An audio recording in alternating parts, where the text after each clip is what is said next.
लोग कहते सच्चे गुरु मिले, मैं कहता हूं श्रद्धा सच्ची हो। एक राजा की बेटी नाम वैराग्यवती, बचपन से ही वैराग्य की बातें करे। राजा ने एकांत में उसको भवन दे दिया रहने के लिए। वो यही कहती, फूलों को देखती तो कहती आज खिले कल झुक चले, परसों मिल गए धूल, देख दशायों फूल की फिर क्यों फूलत फूल। कभी कहती ये वृक्ष पत्ते बात कर रहे हैं, पत्ता बोला वृक्ष से सुनो वृक्ष बन रहा है, अब के बिछुड़े कब मिले दूर गिरेंगे जाए। तरुवर बोला पात से सुनो पात मम बात, या घर की यह रीति है एक आवत एक जात। ऐसी बातें करती, बस अकेली में रहती। एक दिन रात्रि का प्रथम पहर शुरू हुआ। भाग्यवती उसके भवन के पीछे एक चोर नकब लगा रहा था। उसने सुना कि इस राजकुमारी को तो सदगुरु की आवश्यकता है। वो बाबा जी बन गया। बाबा जी होने में कठिनाई, बनने में कौन सी कठिनाई। घर में हुई खटपट, चलो गुरु जी के मठ पर, गुरु जी ने काटी चोटी, मांग खा बेटा रोटी, बन गए। देखो हम लोग जब संत बनते तो मुड़ते हैं, हम लोग साधु बनते हैं तो गुरु जी मुड़ते हैं। मोड़ दिया, मुड़ गए, अर्थात जगत से जगदीश की ओर मुड़ गए, प्रपंच से परमार्थ की ओर मुड़ गए, असत्य से सत्य की ओर मुड़ गए। इसीलिए मुड़ गए। तीर्थ में जाएं तो जरूर मुड़े, पर हमारे एक परिचित सज्जन है, उन्हें अच्छी तरह जानते हैं। वो सप्ताह में 2 बार मुड़ते हैं, पर आज तक नहीं मुड़े। बनने को बढ़िया मिले, लोग कहें महाराज, तो बनने में क्या कठिनाई, बन गए। और बाबा जी बनकर सदगुरु रूप बनाकर वैराग्यवती के सामने। वैराग्यवती ने देखा नारायण हरि कर रहे हैं, कोई रात्रि के समय। महाराज प्रणाम, जल पी। हाँ प्यासा हूं, जल पिलाओ। लेकिन सुनो सुनो, तुमने दीक्षा ली? नहीं दीक्षा नहीं। तब मैं तुम्हारे हाथ का पानी नहीं पीऊंगा। जिसने दीक्षा ही नहीं ली उसके हाथ का पानी क्या पीना। जाने लगे। वैराग्यवती ने कहा कि जाओ मत, आप ही दीक्षा दे दो मुझे ताकि मैं आपको जल पिला सकूं। बोला हम विरक्तों की दीक्षा ऐसे घरों में नहीं होती, जंगल में चलो। वैराग्यवती ने कहा कि मेरा तो कल्याण हो, मैं जंगल में चलने को तैयार हूं। अच्छा अच्छा ठीक है, अपने आभूषण रुपया पैसा गहना जीवर सब रख लेना। राजकुमारी ने सब रख लिया और संत के साथ चल दी। उस तथाकथित संत के साथ, जो संत था ही नहीं। घोर जंगल में जाकर उसने वैराग्यवती को एक वृक्ष से बांध दिया। वृक्ष के किनारे खड़ी करके रस्सी चारों तरफ से लपेटी, बांध दी और बोला देख ये गुरु जी का बांधा हुआ बंधन है, हम 7 दिन बाद आके खोलेंगे, यहीं बंधी रहना।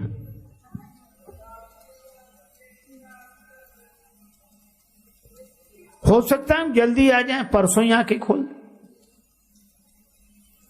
ठीक है गुरुदेव। और वो सब रुपया पैसा गहना जेवर सब लेके चला गया। अब वो काहे को आने वाला था, वो नहीं आया। दूसरे दिन राजा ने देखा कि वैराग्यवती का पता नहीं।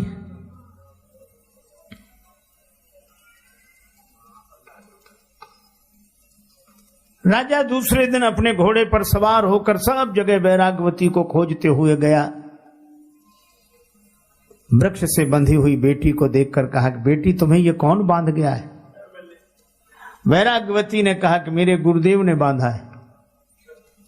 राजा ने कहा पगली, गुरु लोग ऐसा नहीं करते।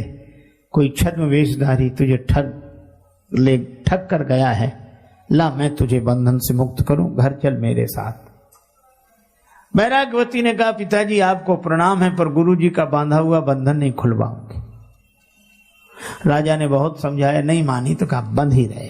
राजा भी चला गया। 2 दिन हो गए। भगवान नारायण का आसन डोलने लगा। नारद जी से कहा पता लगाओ। नारद जी आए, जो देखा कि ये बंधी हुई है, अरे नारायण नारायण करते हुए, बेटी किसने बांधा तुम्हें? मैं तुम्हें बंधन से मुक्त कर देती हूं, मुझे जानती हो? प्रणाम किया बेटी ने। आप देवर्षि नारद है, मैं प्रणाम करती हूं। अरे तुम्हें कोई ठग बांध गया, मैं खोलता हूं, मुक्त हो जा। महाराज आप देवर्षि हैं, मैं प्रणाम करती हूं, लेकिन गुरुजी का बांधा हुआ बंधन नहीं खुलवाऊंगी। अरे गुरुजी, काहे के गुरुजी तुम्हें बांध कर चले गए? उनके बंधन की यही तो महिमा है कि तीसरे दिन ही आपका दर्शन हो गया। अगर वो न बांध कर गए होते तो आपका दर्शन होता। अब वो न माने। नारद जी गए भगवान के पास कि प्रभु चलो। भगवान स्वयं आए। भगवान नारायण चतुर्भुजी रूप, मंद मंद मुस्कुराते हुए भगवान ने कहा कि बेटी, मैं भगवान नारायण हूं, मैं तुम्हें बंधन से मुक्त कर देता हूं। मेरे दर्शन के लिए ही सारी साधनाएं की जाती हैं। तुम्हें जो बांध गए वो अच्छे व्यक्ति नहीं मालूम होते, मैं तुम्हें बंधन से मुक्त कर देता हूं। पर वैराग्यवती बोली, प्रभु क्षमा करें, आपका दर्शन हुआ, आपको मैं बार बार प्रणाम कर रही हूं, पर गुरुदेव का बांधा हुआ बंधन तो उन्हीं से खुलवाऊंगी। भगवान भी हार गए। नारद जी से बोले, नारद जी इनके गुरु जी का पता करो कहां है। नारद जी ने कहा कि प्रभु क्या ठिकाना? बोले कहीं ना कहीं नकब लगाते हुए मिल ही जाएंगे, ढूंढो। नारद जी गए, सचमुच वो एक घर के पीछे नकब लगा रहा था। तब तक नारद जी ने कहा नारायण नारायण, चौंक कर देखा। नारद जी मुस्कुराए, बोले चलो भगवान बुला रहे हैं। बोले हमें और भगवान बुलाए? मैं तो जन्म का चोर हूं। नारद जी ने कहा कि वो जिस शिष्या को बांधा है उसे बंधन से मुक्त करो। भगवान वहीं खड़े हैं। बेचारा सकुचाता हुआ आया, सिर नीचे किए, भगवान को प्रणाम किया। भगवान बोले, गुरुदेव शिष्या को बंधन से मुक्त करो। बेचारे ने लजाते हुए बड़े संकोच से रस्सी खोली। पर वैराग्यवती जैसे ही अलग आकर खड़ी हुई, उसने हाथ जोड़े। किसके? का गुरु गोविंद दो खड़े काके लागू पाए, और बलिहारी गुरुदेव की जिन गोविंद दिए मिलाए। यह है वैराग्यवती की सच्ची श्रद्धा। तो गुरुदेव की महिमा तो अपार है, लेकिन अगर सच्ची श्रद्धा हो तो द्रोणाचार्य से एकलव्य बाण विद्या द्रोणाचार्य की मूर्ति से सीख सकते हैं। तो गुरुदेव के प्रति सच्ची श्रद्धा जीवन में क्या चमत्कार नहीं करती। इसीलिए श्रद्धावान लभते ज्ञानम। पर इस कथा का उद्देश्य यह नहीं है कि गुरु ऐसे ही होने चाहिए। अपनी श्रद्धा सच्ची होनी चाहिए, और भगवान की कृपा से हमें गुरुदेव मिले। और गुरुदेव का द्वार है, दीवार नहीं। दीवार और द्वार में ज्यादा अंतर नहीं है। दीवार में से कुछ निकाल दो तो दीवार ही द्वार है, और द्वार में कुछ लगा दो तो द्वार ही दीवार है।